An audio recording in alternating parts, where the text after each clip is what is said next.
Hey guys, welcome back to the channel. Before you click onto something else or get bombarded with an advert, this video is specifically about, you seem to love these videos on Salomon boots. They get a lot of clicks, a lot of views, because I think you're all like me, you're all trying to find that perfect boot. Here's one of them. Look at that bad boy. Ooh. Look at that. What is it? Of course it's Salomon. I'm not going to wear anything else. I'm not even going to try wearing anything else. It is the Salomon. Now let me get the title right because it reads like a military dispatch. It is the Salomon Men's X Ultra Snowpilot. Say that again. Men's X Ultra Snowpilot. What's so special about this one? Me, I'm a hardcore Salomon fan. From the first moment I put them on, I realised I wasn't getting blisters anymore. Still to this day, numerous pairs of Salomons, blister free, perfect. What I wanted really, I'm an Elements guy, Salomon Elements. I do have them on. I'll now break my leg. There you go. Look at the state of that sole. Okay, thoroughly beasted them bad boys. That's the Element. They're my favourite so far of all of them. I've tried quite a few pairs. Salomon Elements are my go-to boot. I wanted for winter hiking a 100% waterproof boot. Salomon, they came up with the goods. I don't know how long these have been out, but I've only just discovered them myself on Amazon. £129. 100% waterproof. Now I could baffle you with the science, so let's have a look at what they're made from. I'm just going to scroll Amazon. Rubber on the sole. Shaft is ankle height, the shaft height. The outer material is leather, and there's a polyester inner line of fleece, but it isn't too warm, and I'll get to that in a minute. Designed to keep your feet toasty, warm, thanks to our cold resistant AvWarm insulation, made from recycled polyester. Featuring AvDry, our winterized and waterproof membrane, a molded toe cap, and robust PU coated leather upper to keep your feet protected on those snowy trails. Yep, that's the description from Amazon. Let's work through quickly. I don't want to make a long video about boots. A boot is a boot. First of all, these have been thoroughly field tested. I've been wearing these for the last 6 months, roughly, in all weathers. Nice chunky monkey sole, and there's already, I've been wearing them a while, and there's almost no wear and tear on that. No, usually I've worn one side down and there isn't. That's good. No splitting. You can see the creases here where you expect as your foot does that, but there's no give at that end, which is where my Salomons usually go. That's still sealed on both sides. The rear looks pretty good. The inside, obviously it's a fully sealed toe box, no water getting in there, and you can feel straight away there's this synthetic fibre fleecy lining, and it's round the top there, a bit fleecy, but then inside it's pretty much generic Salomon material with a good bit of a fabricy kind of sole to it.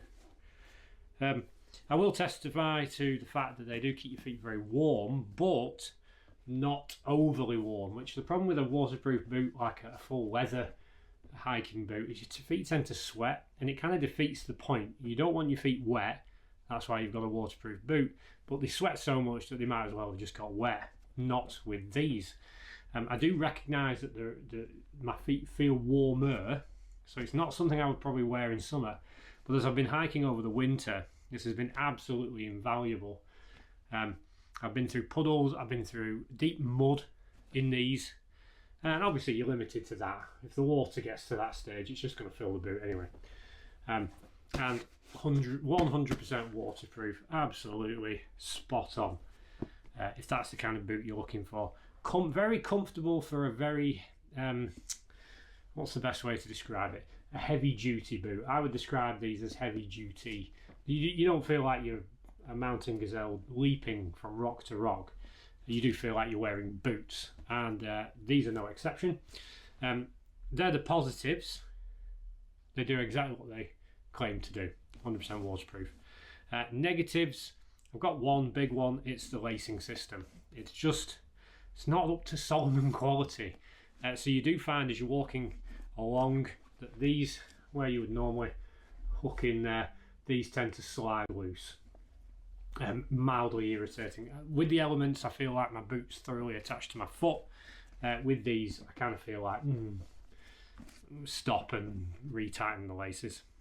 These roundy laces, I don't know if they're any different, but they seem slicker, so they tend to move through the eyelets again. And apart from that, I've got no criticism whatsoever. Again, I did the Guild Wheel at the beginning of this year. That's 22 miles ish. And I wore these, and it was not cold, but it wasn't warm. And yeah, my socks were damp, but no blisters. Not as damp as I was expecting. Very comfy all the way around. No blisters. Perfect. I do say with boots, one of the key factors for why I don't get blisters is that I make sure my sock isn't thick. It's a very thin sports sock that you can get cheaply from Primark or Matalan, maybe in a pack of 8 pairs, and they have to be synthetic fibre. Do not wear wool or cotton socks. You will get chafing. They don't wick the moisture away from your skin, and they tend to be too thick, and they just pile the heat into your foot, which softens the skin, makes them prone to blisters. So I wear a very thin sports sock inside these, and these are a half size bigger than I would normally wear. It's a good rule for when buying boots. Yeah, they come in black. I didn't see any other colours. I'm not a big fan of black boots. I don't know why. As I look down at my feet, I like to have a bit of colour, usually grey or greenish kind of thing. That's why I like the Elements so much. But okay, that's just me being me. Yeah, I've really got nothing more to say about that. If you're looking for a good boot, 100% waterproof boot to wear in late autumn, winter, spring, this is your bad boy. Salomon X Ultra Snowpilot. There is a version, begins with a T, but I can't remember what it is. Much higher, full-on snow boot. I'm not going to bother with those now. This does the trick. If you're doing some tramping up on the moors and you're expecting mud, or you've got a prediction of rain, jolly good. But you will need to combine that with your waterproof pants so that the rain doesn't go into the fabric of your pants and your sock and then find its way down into your boot. But you know all that already because you're experienced hikers. And yeah, there you go. So when I get to summer, I will be buying another pair of Elements. I'm just wearing the ones I've just shown you on my feet now. They're just how I retire a pair of Salomons. I just, walking to and fro, driving in the car, I just burn them out completely. And surprisingly, these have been going for quite a while now as a retirement boot. Yeah, there you go. That's all I've got to say. Snowpilot, Salomon, congrats, you've done it again. I know some people have moved away from Salomons because you really don't get a long mileage out of Salomons, and I just don't care. It's that blister-free mentality. This year I'm planning to walk 40 miles to beat my record of 32, 33 in one of my videos. I think it's humanly possible to walk 40 miles comfortably in a day. There will be a video, of course. And I won't be wearing these, I'll wear Elements for that. I really want to give myself the best advantage, but I'll be wearing Salomons until something better comes along. Right, guys, that's all I've got to say. Thanks so much for tuning in. Hope you make a wise decision on your boot purchases, and I hope this helped. If it did, leave a comment below and smash that thumbs up button, fight the algorithm, and if there are any adverts, I apologise. Except these, obviously. I'm advertising these. Right guys, see you next time, back on the trail.